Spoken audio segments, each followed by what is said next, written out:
In 400 years of diplomatic service, Ambassador Rin Salith had learned that most species died quietly. They faded into history with whimpers, not screams. They signed surrender documents with trembling appendages and accepted their place as conquered peoples. The galaxy was ancient, and it had seen countless civilizations rise and fall like waves against an eternal shore. Rin had witnessed 23 of those falls personally. He sat in the neutral archives, his four arms sorting through trade agreements that dated back centuries when the emergency transmission arrived. His compound eyes flickered across the holographic display, and something cold settled into his exoskeleton. The footage showed a world burning. New Eden, the humans called it. A colony of 200,000 souls on the edge of explored space. The Kreth Dominion had arrived without warning, without demands, without the courtesy of a declaration. Their warships had simply appeared in orbit and begun their bombardment. Rin watched the footage 3 times, his mandibles clicking in unconscious distress. Schools reduced to craters. Hospitals collapsed into rubble. Families running through streets that turned to fire beneath their feet. 47,000 dead in the first hour. Among them, an entire academy of children who had been learning to paint pictures of distant stars. The Kreth Dominion had ruled this sector of the galaxy for 1,000 years. They had conquered over 200 worlds, absorbed or exterminated dozens of species, and built an empire on the bones of those too weak to resist. They were not cruel by nature. They were simply efficient. Expansion required resources. Resources required territory. Territory required the removal of those who occupied it. Rin had met humans before. He remembered his first encounter with their species 30 years ago, when their primitive vessels had stumbled into charted space. They had seemed so fragile then. Soft skin that tore easily, bones that broke under moderate pressure, emotional responses that clouded their judgment. They laughed too loudly, cried too freely, and formed attachments that made no logical sense. He had written in his initial assessment that humanity would likely survive another century before being absorbed by a larger power. They were too gentle for this galaxy. Now, watching New Eden burn, he felt that familiar pang of pity. The Kreth had chosen their target well. A soft colony, far from Earth, filled with families seeking peaceful lives. It would break humanity's spirit before the true conquest began. The Galactic Council convened within hours. Representatives from 62 species gathered in the Great Chamber, their forms flickering as holographic projections or standing in physical attendance. The atmosphere was heavy with a resignation that Rin knew well. "We must consider intervention," the Peloran delegate suggested, her crystalline form pulsing with agitation. "The Kreth have violated the neutral corridor. If we allow this, if we intervene, we invite war with the Dominion ourselves," another delegate interrupted. "Humanity is not a member of this council. They have no treaty protections." Rin listened as the debate continued, already knowing how it would end. The council had learned long ago that moral stands against the Kreth resulted in burning worlds and conquered peoples. Better to let one species fall than risk the stability of the greater community. When his turn came to vote, Rin pressed his appendage against the neutral marker. Non intervention. It was, he told himself, a mercy. A quick conquest would spare humanity the prolonged suffering of a resistance they could not win. The vote passed with comfortable margins. Humanity would face the Kreth alone. But something strange happened in the hours that followed. Humanity went silent in distress calls. No desperate pleas for assistance. No evacuation fleets fleeing towards safer space. Every human channel, every frequency, every communication relay simply stopped transmitting. The entire human sector went dark as if someone had thrown a switch. Rin had seen species collapse into chaos when faced with extinction. He had seen them fracture into warring factions, turn on each other, or simply surrender en masse. But he had never seen a species respond to impending doom with complete and absolute silence. He submitted a request to the Council's Intelligence Division for analysis. What were the humans doing? Were they in the grip of some collective psychological breakdown? Had their communication systems been destroyed? The response came back within hours, and it made Rin's exoskeleton rattle involuntarily. Every human merchant vessel in the galaxy had changed course. Every human citizen in foreign ports had quietly booked passage home. Every human business in non-human space had closed its doors and departed without explanation. They were not fleeing the Kreth. They were gathering. Rin accessed his files on human history, searching for some precedent, some explanation. He found mentions of something called total war, a concept that seemed barbaric even to the Kreth. He found references to industrial mobilization on scales that seemed impossible for such a young species. He found accounts of human conflicts that had killed millions of their own kind. And everywhere, woven through their bloody history, he found a single recurring theme. When humans went quiet, it meant they were preparing. The last transmission from human space before the silence fell was intercepted by a collective listening post near the border. It was encrypted, but the partial decode contained only 7 words that would echo through Rin's memory for the rest of his long life. The children. They killed the children. Rin saved the file and closed his console. Outside his window, the stars continued their eternal dance, indifferent to the fates of nations. Somewhere in the darkness, the Kreth Dominion was celebrating what they believed was humanity's psychological collapse. And somewhere else, in that terrible silence, something was waking up. 3 weeks passed without a single transmission from human space. Rin had been reassigned from the archives to an observation station near the contested zone. The collective wanted eyes on the situation, and his centuries of experience made him the obvious choice. He accepted the posting with professional detachment, expecting to document the final days of a doomed species. What he found instead was a mystery that grew more disturbing with each passing day. The Kreth High Command had positioned their main battle fleet at the edge of human territory, a wall of 5,000 warships waiting for the order to advance. They should have swept through human space within days. Instead, they held position, their commanders sending increasingly confused reports back to the homeworld. There was nothing to attack. Human military installations had been evacuated. Colonies had been stripped of anything valuable. Ships had vanished into the void without leaving trails. It was as if humanity had simply dissolved, leaving behind empty stations and silent worlds. Rin monitored communications from the Kreth command ship as their confidence slowly eroded into uncertainty. They had expected terror. They had expected desperate defenses and futile last stands. They had not expected their enemy to simply disappear on the 17th day. A Kreth scouting fleet of 40 ships entered human space to investigate a suspected military base near the Outer Rim. They reported normal approach. They reported initial scans detecting no threats. They reported beginning their descent toward the planet's surface, and then they stopped reporting no distress signals, no emergency beacons, no debris fields on long-range sensors. 40 ships and 12,000 soldiers simply ceased to exist. Rin watched the Kreth admirals argue about what had happened. Equipment failure, some suggested. Desertion, others proposed. A few whispered about human weapons that could destroy ships without leaving evidence, but they were dismissed as paranoid that a second fleet was dispatched. 60 ships this time, equipped with the most advanced sensors the Dominion possessed. They approached the same coordinates with weapons charged and shields at maximum. They found nothing. The first fleet was gone. The planet below showed no signs of battle, no wreckage, no bodies.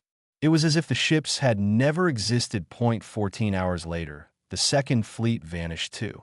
Rin began receiving urgent requests from other species. The Peloran Concord wanted to know if the collective had any intelligence on human capabilities. The Drell Confederation asked whether certain trade agreements with humanity were still valid. The Varan Empire, who shared a border with human space, quietly began reinforcing their stations, and no one had answers. Humanity remained silent. On the 21st day, Rin intercepted a transmission that the Kreth had missed. It was brief, unencrypted, and clearly intended to be found. A single human voice, calm and measured, speaking directly to whoever was listening. To all neutral parties in range of this broadcast, the human government recommends that you maintain strict neutrality in the current conflict. For your own safety, we suggest withdrawing any assets within 3 light years of our borders. This is not a threat. This is a courtesy. Rin replayed the message several times, analyzing the speaker's tone. There was no fear in that voice. No desesperación. No plea for understanding. It was the voice of someone who had already decided what was going to happen and was simply being polite about warning others. The collective's intelligence division worked through the night analyzing the message. Their conclusion was unsettling. The transmission had originated from deep inside human space, from coordinates that should have been crawling with Kreth forces. Either the message was a deception, or humans had technology capable of bypassing the Dominion's entire surveillance network. Neither option was comforting. Rin requested additional information on human military capabilities and received a file that only deepened his unease. Humanity had been a spacefaring species for less than 2 centuries. In that time, they had fought 3 wars among themselves, developed faster-than-light travel independently, and colonized over 100 worlds. Their official military strength was listed as moderate, their technology as unremarkable, their threat assessment as low. But the file also contained footnotes from collective observers who had spent time on Earth.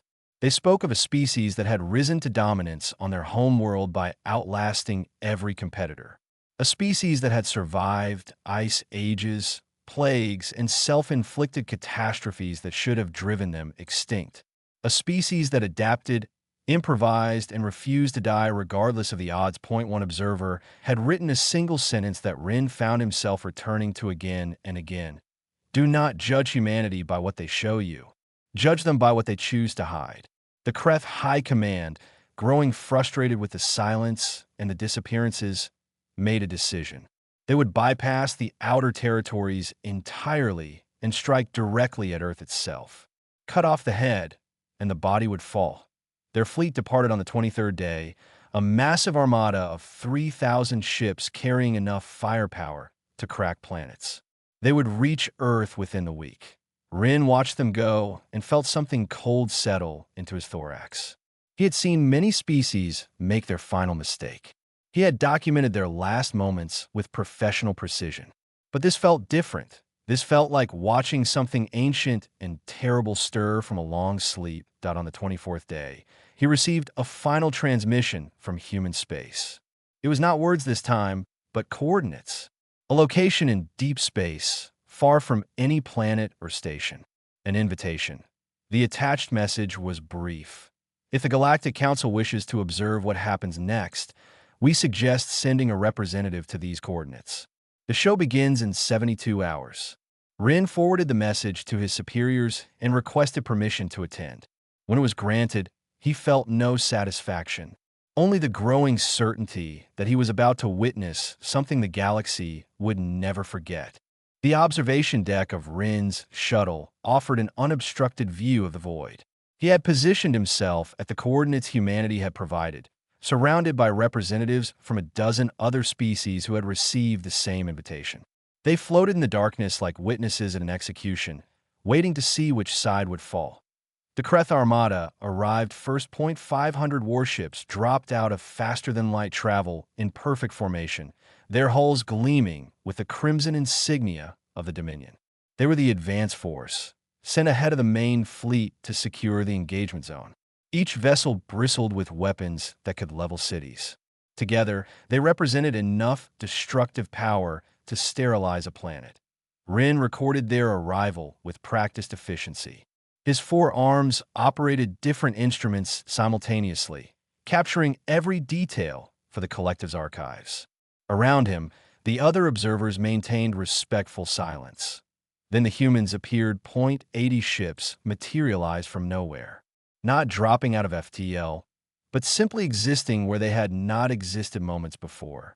They formed a loose sphere around the Kreth formation. Smaller vessels that looked almost fragile compared to the Dominion's war machines, that a Kreth commander's voice crackled across all frequencies. Human vessels, you are outnumbered 6-1. Surrender immediately, and we will grant your crews quick deaths. The response came from a human ship at the center of the formation. A woman's voice, calm and cold. "We do not accept your surrender terms, but we appreciate the offer." The Kreth opened fire. What happened next will be studied by military historians for centuries. Rin's instruments captured every moment, but even watching the recordings later, he struggled to understand what he had witnessed. The human ships moved wrong. They accelerated at speeds that should have killed their crews. They turned at angles that should have torn their hulls apart. They slipped between Kreth weapons fire like water flowing around stones, never where the enemy expected them to be. The Kreth fired again and again, their weapons tearing through empty space as human ships danced around their targeting systems. And then, with surgical precision, the humans began to fire back. Their weapons were not more powerful than the Kreth's. They did not need to be. Every shot found its target. Every missile struck a critical system. Every beam carved through armor at exactly the right angle to breach the reactor core or disable the command bridge. Rin watched a Kreth battleship twice the size of any human vessel simply come apart in the void, its internal structure collapsing as human weapons found every weakness in its design. Around it, similar scenes played out across the engagement zone. The battle lasted 47 minutes. When it ended, 412 Kreth ships were destroyed or disabled. The humans had lost 3. Rin's instruments detected something that made his exoskeleton rattle. Human shuttles were launching from their warships, not retreating, but moving toward the crippled Kreth vessels. They were boarding the enemy ships. He adjusted his sensors and watched in confusion as human soldiers in armored suits cut their way into dying Kreth cruisers. They were extracting survivors, pulling wounded Kreth from burning compartments, stabilizing injured soldiers with medical equipment. And then, once the Kreth were safe and conscious, the humans began asking questions. Rin realized what he was witnessing. It was not mercy. It was intelligence gathering. The humans rescued their enemies because dead soldiers could not reveal fleet positions and command codes. They saved Kreth lives so they could extract information before granting those same soldiers quick deaths. It was the most terrifying display of calculated warfare Rin had ever seen. An hour after the battle ended, a human ship approached the cluster of observation vessels. Its commander broadcast a message on all frequencies, her voice carrying across the void to every species watching, to all observers present. What you have witnessed today is a demonstration. The Kreth Dominion attacked our colony without provocation. They killed 47,000 of our people, including children who had never known war. We want you to understand what comes next. Rin recorded every word, knowing that this message would be analyzed by every intelligence agency in the galaxy. We will not be satisfied with victory. We will not accept surrender from leaders who ordered the murder of civilians. We will pursue the Kreth Dominion until every ship that participated in the attack on New Eden has been destroyed, every commander who gave those orders has faced justice, and every soldier who followed them has been given a choice: defect or die. The message paused. When it continued, the woman's voice had grown quieter, more personal. This was a mercy. What comes next will not be. The human ships gathered their dead, collected their data from the boarded vessels, and disappeared as suddenly as they had arrived. The Kreth reinforcements that arrived hours later found only debris and the disabled hulks of their own fleet, broadcasting recordings of the battle on repeat. Rin returned to the collective with his recordings and his report. He spent 3 days writing his analysis, trying to put into words what he had witnessed. In the end, he settled on a simple truth. Humanity had been hiding their true capabilities for decades. They had smiled and traded and pretended to be soft while building weapons and training soldiers in secret. They had let the galaxy underestimate them. And now, someone had given them a reason to stop pretending. 6 months into the war, Rin was granted permission to travel with human forces as an embedded observer. He was not the only one. Representatives from 30 species had requested similar access, all desperate to understand how a species they had dismissed as primitive was systematically dismantling the galaxy's most feared military power. He was assigned to a human carrier called the Persistence, which was exactly the kind of name he was learning to expect from this species. The captain was a weathered man named Orson who spoke little and smiled less. He had lost a daughter on New Eden. Rin learned this not from the captain himself, but from the quiet conversations of crew members who spoke of their commander with something approaching reverence. He was going to retire, a young officer told Rin during a meal break. Had a cabin picked out on a colony world. He was going to grow vegetables and watch his grandchildren play in actual sunlight. Rin observed the captain from a distance, watching how he moved through the ship with the focused intensity of someone who had set aside everything personal until a task was complete. He had seen similar expressions on the faces of dying soldiers, individuals who kept fighting long after their bodies should have surrendered. Humans, he was learning, were very good at not dying. The Persistence participated in 7 engagements during Rin's posting. Each one followed a similar pattern. Human intelligence would identify a Kreth military target. The fleet would arrive, deploy with that unsettling precision, and systematically destroy every defensive installation and warship present. Civilian structures were left untouched.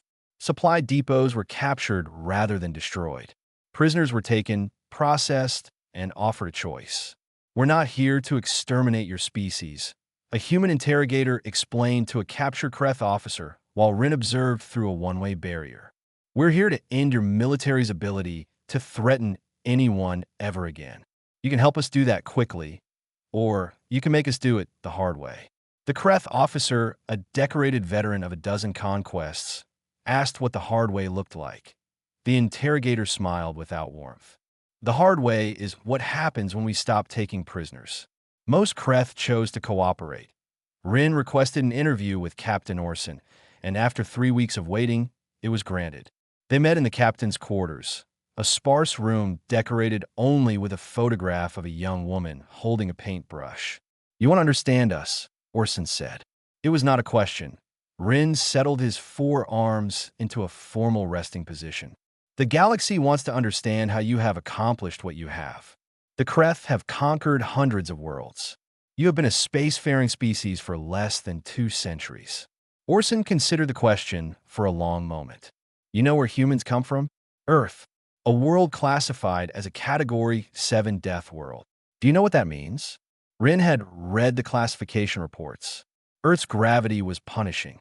Its atmosphere was thick with oxygen, a gas that most species found corrosive. Its surface was covered with predators, natural disasters, and diseases that had spent millions of years learning to kill anything they encountered. "It means your homeworld is considered too dangerous for standard colonization," Rin said. Orson nodded slowly. "For 4 billion years, everything on our planet has been trying to kill everything else. We didn't become the dominant species because we were stronger or faster or more deadly than everything else. We became dominant because we adapted. We learned. We refused to accept that anything was impossible." He turned to look at the photograph on his wall. The young woman with the paintbrush. His daughter. The Kreth made a mistake.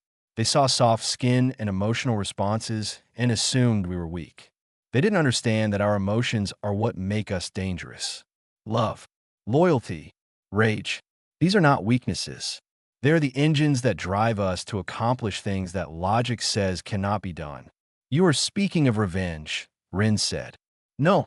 Orson's voice grew cold. "Revenge is personal. What we are doing is something else entirely." He explained a concept that Rin struggled to translate into collective languages. Humans called it justice, but the word did not capture its full meaning. It was not about punishing the guilty for personal satisfaction. It was about creating consequences so severe that no one would ever consider committing the same offense again. "We do not want to destroy the Kreth people," Orson said. "We want to destroy their ability to hurt anyone else. We want every species in this galaxy to know exactly what happens if you attack human children. And then we want to move on with our lives." Rin asked what humanity intended to do with the Kreth once the war was over. Orson was quiet for a long time. "We will rebuild what we break. We will educate their young. We will show them a different way to exist. And in 100 years, their grandchildren will wonder why their ancestors ever thought conquest was acceptable." Rin left the interview with more questions than answers. But he was beginning to understand something important about humanity. They did not fight to destroy their enemies. They fought to transform them. 3 weeks after that conversation, human forces destroyed every Kreth military shipyard in a single coordinated strike. The charges had been placed months earlier, before the war had even officially begun. Humanity had been preparing for this moment since the day they made first contact. They had hoped they would never need to use those preparations. But they had made them anyway, just in case. The Great Chamber had never been so full. Rin stood at his designated position among the collective's delegation, watching as representatives from over 100 species filled the vast circular amphitheater. Holographic projections flickered alongside physical attendees, creating a sea of forms that represented almost every sentient civilization in known space. They had all come to discuss the same thing: what to do about humanity. The council speaker, an ancient being whose species had been traveling the stars before most others had discovered fire, called the assembly to order. The usual formalities were abandoned. Everyone knew why they were here. 18 months ago, the speaker began, the Kreth Dominion initiated hostilities against the human species. In that time, humanity has destroyed 60% of the Dominion's military capacity, captured or killed every senior commander involved in the attack on their colony, and shown no indication of stopping until their objectives are achieved. A murmur rippled through the chamber. The numbers were staggering. The Kreth had been the galaxy's dominant military force for 1,000 years. No one had even attempted to challenge their supremacy in living memory. We are gathered today to determine how the Council should respond to these developments. The debate began immediately. The Varan Empire's representative, a massive armored being who had personally led armies in conquest, spoke first. We must act now, while humanity is weakened from their conflict. If we allow them to absorb Kreth resources and technology, they will become unstoppable. Weakened. A Peloran delegate's crystalline form pulsed with something that might have been laughter. Have you observed any evidence of weakness in human forces? They have lost fewer than 2,000 soldiers in this entire campaign. Then we form a coalition, combine our fleets, strike before they can consolidate their gains.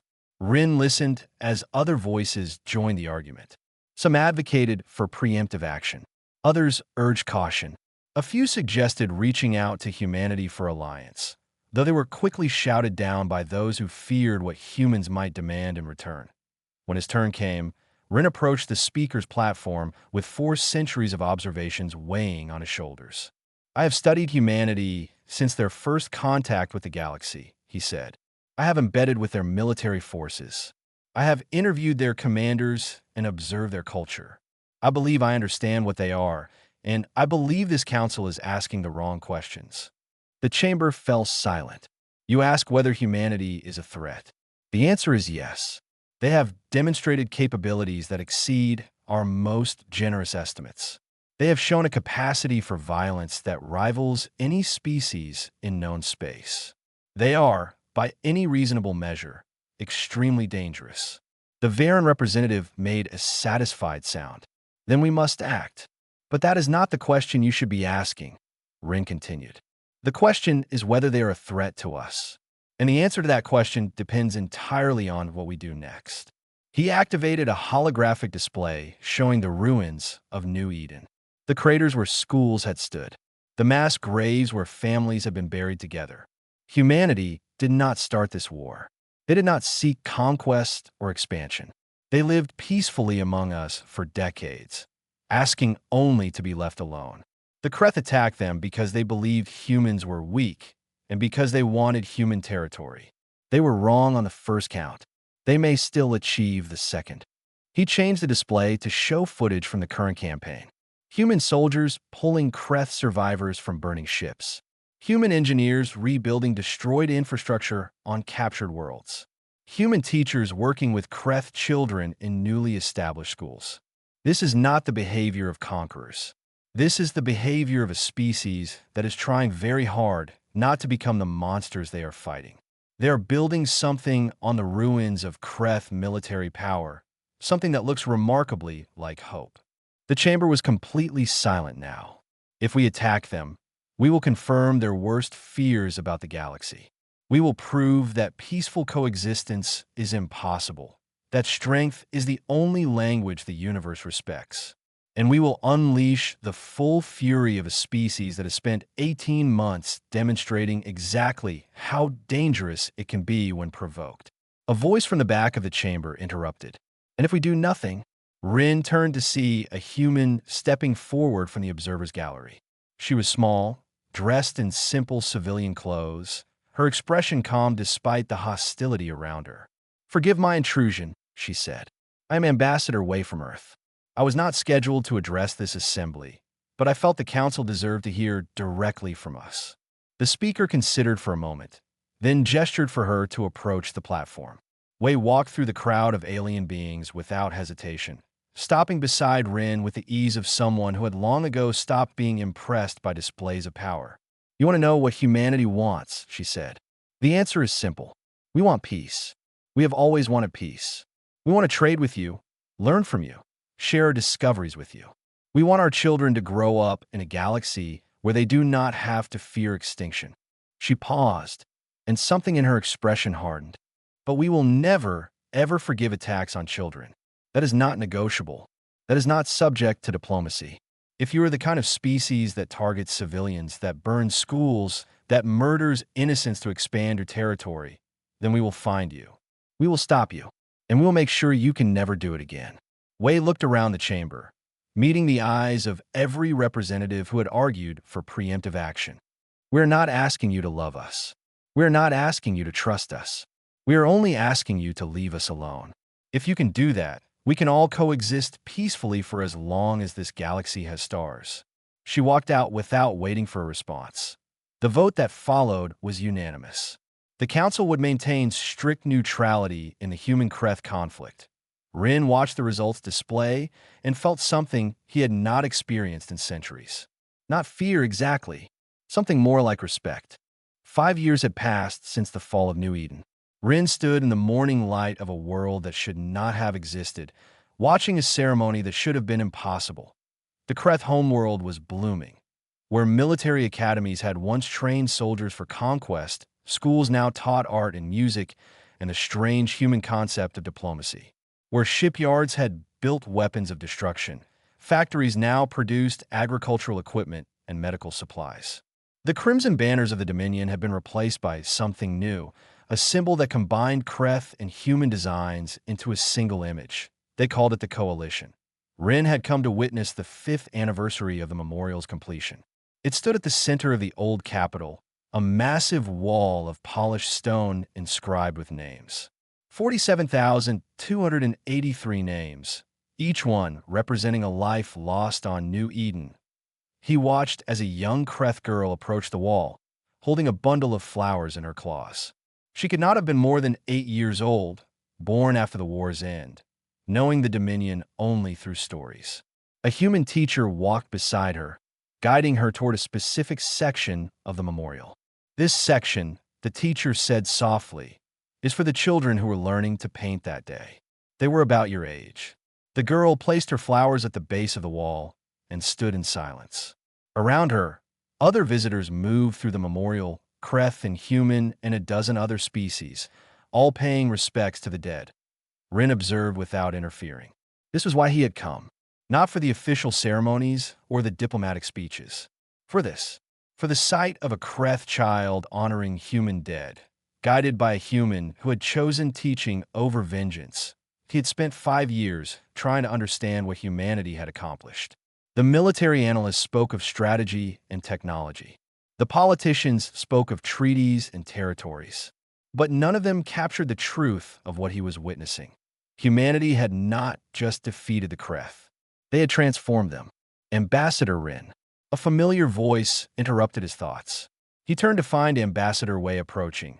Older now, her hair touched with gray, but her eyes still carrying that same calm intensity he remembered from the council chamber. "Ambassador Wei, I was not expecting to see you here. I come every year."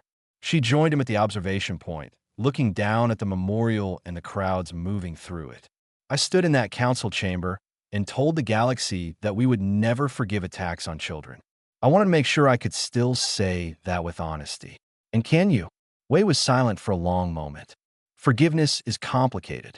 We will never forget what happened. We will never pretend it was acceptable. But we can choose to build something better instead of drowning in anger. Below them, the Kreth girl finished her moment of silence and took her teacher's hand. They walked away together, the child asking questions about the names on the wall, the teacher answering with patience and care. The galaxy still fears you, Rin said. Perhaps now more than ever. Good. Wei's voice held no pride, only a quiet acceptance. Fear keeps people from making mistakes. If the memory of what we did to the Kreth military prevents even one species from attacking civilians, then it was worth it. Is that truly what you believe? That fear is enough. Wei turned to face him directly. No, fear is a tool, not a solution. What matters is what comes after the fear. We could have exterminated the Kreth. We had the power to do it. Instead, we chose to show them a different way to live. In a generation, their children will not understand why their ancestors thought conquest was acceptable. In 2 generations, they will be our allies. In 3, they will be our friends. Rin considered her words. In 4 centuries of observation, he had seen conquerors rise and fall. He had seen empires built on fear collapse when that fear faded. But he had never seen a species invest so heavily in transforming their defeated enemies. Why, he asked. Why go to such effort for a people who murdered your children? Wei looked back at the memorial, at the wall of names, at the Kreth and humans walking together through the morning light. Because revenge is temporary. It satisfies the heart for a moment and then fades. But building something better? That lasts forever. Those Kreth children will grow up knowing that humans rebuilt their world after having every right to destroy it. They will raise their own children with that knowledge. And someday, when another species considers attacking someone weaker than themselves, the Kreth will be the first to stand against them. She smiled, and for the first time, Rin saw something other than determination in her expression. Something like hope. That is why the galaxy fears us, Ambassador. Not because we can destroy our enemies. Every species can do that. They fear us because we have the patience to transform them instead. They fear us because we remember injustices for centuries while simultaneously forgiving individuals who had no part in them. They fear us because we love deeply enough to break a civilization and then care enough to rebuild it better. Rin returned to the collective with his final report on the human question.